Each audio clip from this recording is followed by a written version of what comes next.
On our second day of 40 days of prayer for Global City Mission, we're going to focus on the shutdown and COVID-19 or coronavirus.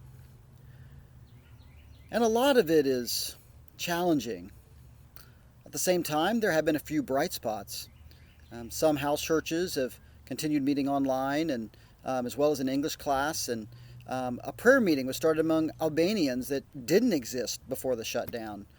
So that was actually a type of progress. At the same time, we know people that are sick from the virus in New York City, and we've even heard of people dying in some of the neighborhoods where we work.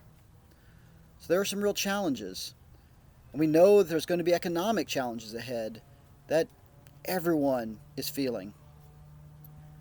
And so we want to pray during this time for the ministry that is ongoing, relationships that are continuing, an openness that is there among seekers and new disciples. We also want to pray for protection for our missionary workers and our leadership team, and especially for our team members that are working in hard-hit New York City. We also want to pray for what is beyond this time, beyond the pandemic. We know that there will be economic challenges, and so we want to continue to pray for God's provision. But also, I worked in New York City shortly after 9/11, arrived there a few months before the event took place, and was starting a church in the years that followed, reaching out to people in neighborhoods in the Bronx. And most ministries in New York saw an uptick in receptivity to the gospel, at least in the immediate months that followed.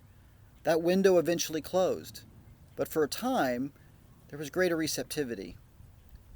Now, we don't know if that's exactly going to repeat itself in this case, but we want to pray that we will be awake to the opportunities that could be there, and that God will use this time as a counter move against this dark time to bring about the light and hope that comes with encountering the gospel of Christ. And so let us be in prayer for what God can do through this time and beyond this time, and pray for people that have suffered and are struggling, that God will bring healing and peace and relief.